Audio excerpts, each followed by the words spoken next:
Senhora Presidente, senhoras e senhores deputados, senhora e senhores membros do Governo, senhor Ministro Mota Soares, ouvimos-lo aqui falar que quem não conhecesse o estado real do país até parecia que tudo ia bem, tais eram as conquistas deste Governo. Afinal, nada temam. Há um problema que é a dívida, mas sobre esse problema nada disse, por exemplo, sobre os juros abusivos que Portugal vai pagar exatamente pelo empréstimo internacional.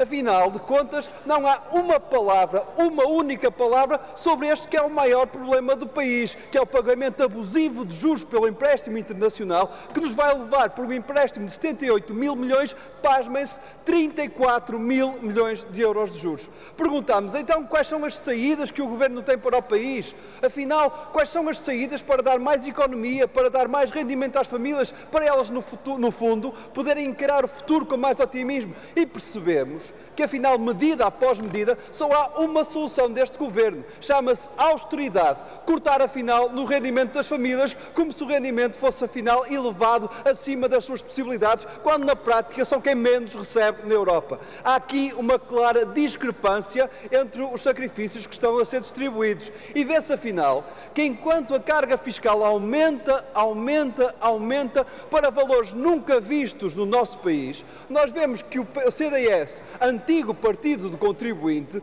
uniu-se ao PSD e agora são o maior inimigo do contribuinte, porque nunca os portugueses pagaram tantos impostos como pagam agora, fruto das políticas de PSD e CDS. E porquê é que pagam estes impostos? Afinal, pagam estes impostos porque o Governo é tão forte com aqueles que não podem fugir aos impostos, mas tão fraco com aqueles que ele deixa que não paguem impostos, que possam fugir aos impostos. Vejamos, por exemplo, o caso de Jerónimo Martins, ou o caso das outras 19 maiores empresas portuguesas. Nelas, o Governo não mexeu uma linha na permissividade que lhes dá para eles não pagarem impostos de Portugal, fugindo com os seus lucros para o estrangeiro. Nem uma linha. Enquanto este Governo cortava os subsídios aos trabalhadores das funções públicas, cortava os subsídios aos pensionistas que trabalharam uma vida toda e diz que só lá para 2018, se tudo correr bem e não houver nenhum furo pelo caminho, é que vai devolver aquilo que roubou hoje aos portugueses. Enquanto fazia isso, não mexeu uma linha pedindo sacrifícios, afinal, a quem mais tem.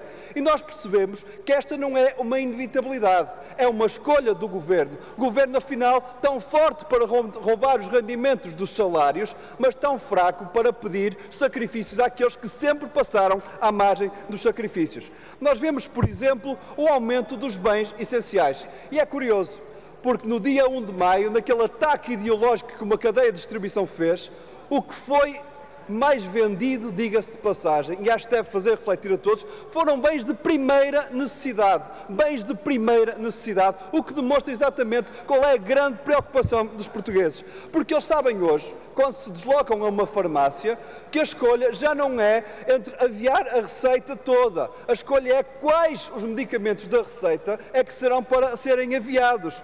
Quando têm uma doença, já sabem que vão ter que escolher entre ir ao médico e depois cumprir ou não aquilo que o médico lhe disser, porque as taxas moderadoras, ao contrário do que o Governo diz, são para valores abusivos, muito para além das possibilidades dos portugueses. E vemos, afinal, que no que é fundamental, que é o rendimento das famílias, depois de quase um ano deste Governo, nós vemos que as famílias portuguesas chegam ao fim do mês com muito mais mês do que salário. E por isso é aqui o resultado da escolha deste Governo.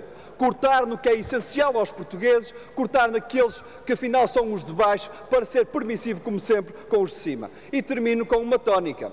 Porque dizíamos há dias, e com toda a carga ideológica desta afirmação, o que é que o Governo pensa sobre os apoios sociais. E esta era a frase de Pedro Passos Coelho no Congresso do PSD. Dizia ele: são estas as estruturas que perduraram ao longo de muitos anos, que mantiveram muitas vezes as pessoas na dependência do Estado e na pobreza.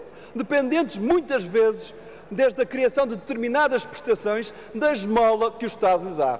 Ora, para este Governo, os apoios sociais são esmola. Para nós, para a esquerda, os apoios sociais são direitos que este Governo quer roubar aos portugueses. Disse.